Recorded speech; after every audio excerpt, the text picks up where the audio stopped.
Hello and welcome back to the KCC channel. I'm Rob and I hope you're having a wonderful day today. Today, we're gonna jump into some Tales from Tech Support. Our first story today comes to us from Hangman Matt. The time I would have gotten fired if I hadn't already resigned. Let's jump right in. This is a long one filled with a user being an annoying person and me being petty as hell. So at my last job, I gave a 2-month notice because my old boss retired, senior tech got promoted, and let the power go to his head. About 3 weeks from my last day, some fun started with an always problem employee. For context, when the employee, who lives in the Midwest USA, started, he was given essentially a dumb terminal with decent specs, Windows 10, and a VPN to connect to a tower in the building using remote desktop.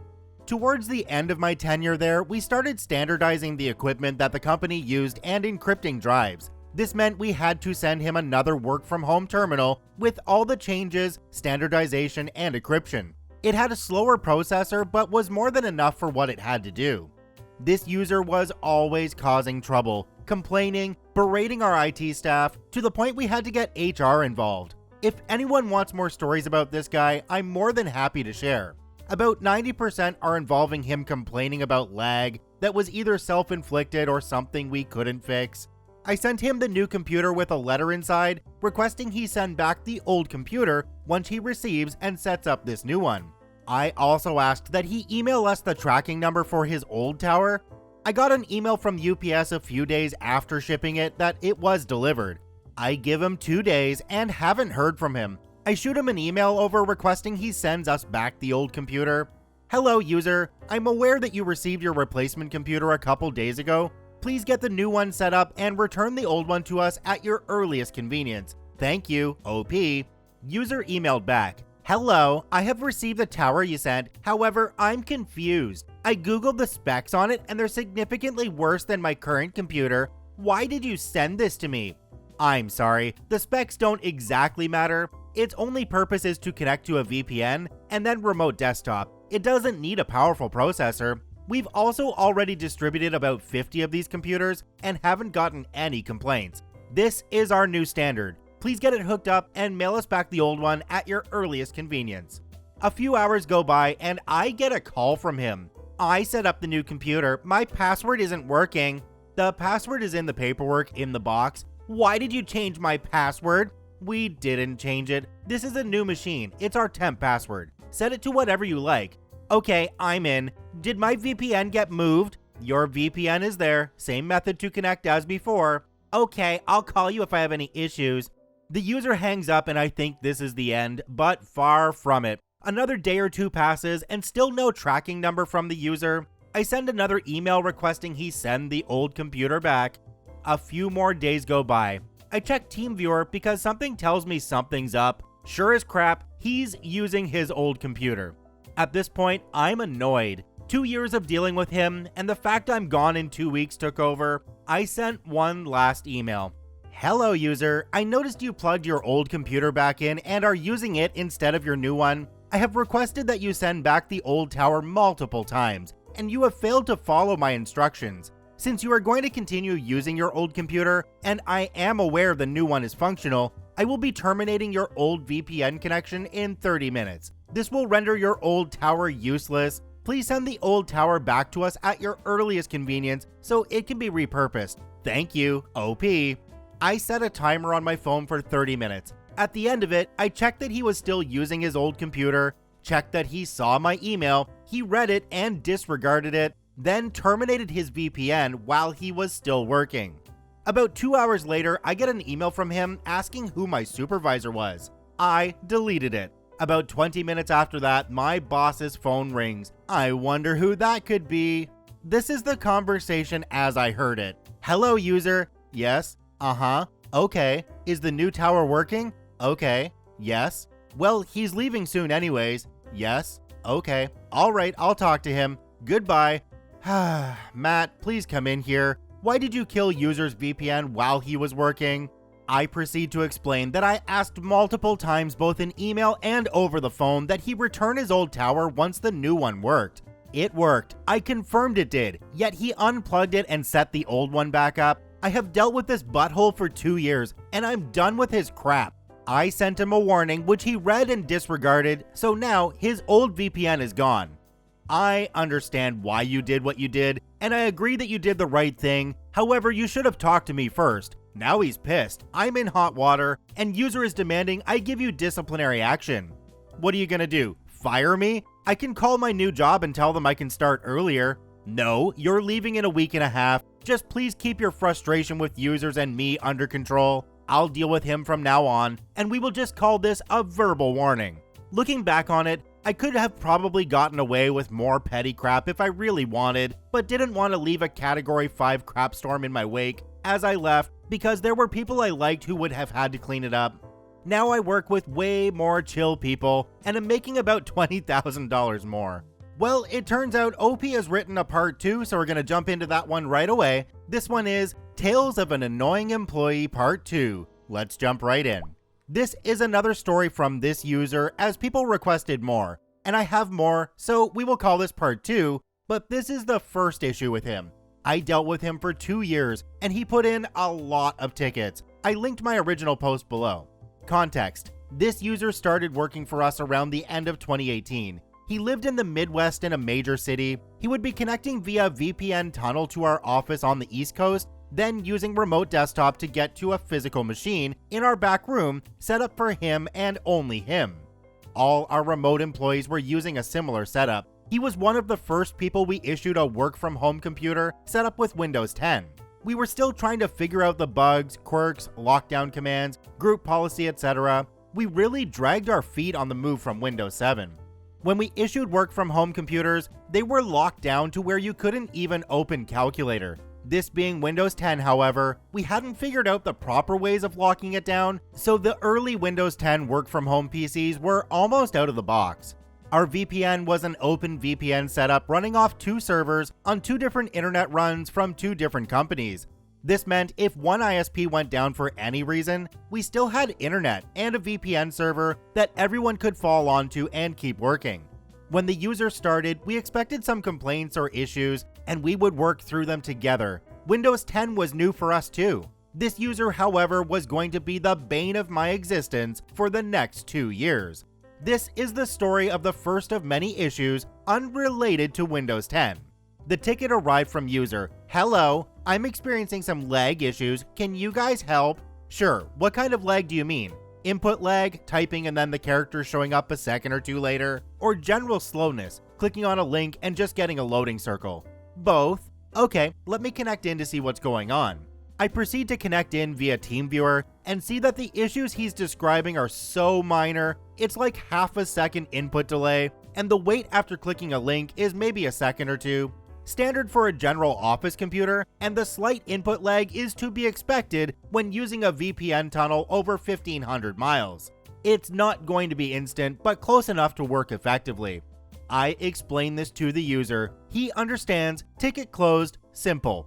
2 days later, I'm experiencing lag issues. I spoke with OP a couple days ago, and he failed to fix them. Can someone else please help me? My boss then looks over her desk. OP, why is the user saying you didn't help him? Read the ticket from yesterday, number 1234. Call him and see what you can do. Nothing I can do, but if you want me to remind him of what I told him before, then sure. Calls user, "Hello, this is OP. I see you put in another ticket for the same issue. Has it gotten worse?" "Oh, I asked to speak to someone else, but yes, it's gotten worse. I can't work. This is so bad." Okay, connects via TeamViewer. Please show me what you're talking about. User starts working and demonstrates the same lag as before, minimal and perfectly adequate to do his job. "See, it's so bad I can't work." I'm sorry, but what you're showing me is nothing out of the ordinary. The input lag is minimal, but to be expected. You're on a VPN tunnel 1,500 miles away, using remote desktop to connect to a computer here. It's not instant. The signal has to be transmitted from you out here, the computer does what you're asking it to do, then the picture is transmitted back to you 1,500 miles away. The fact that you're experiencing this is normal, and there's nothing we can do to fix it. Is there anything else I can help you with? No. Click. Okay, hang up on me. Whatever. Closes ticket.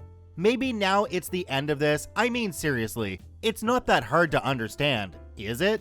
The rest of the week, nothing. Monday morning, hello, I'm still experiencing lag issue. I've spoken with OP twice and would like to speak with someone else as he is refusing to fix my problem. Bear in mind, our IT department consists of 3 people total, me, our senior tech, and our boss. All 3 of us sit right next to each other, and the 2 of them heard my second conversation with the user and are aware at this point that he's being a pain.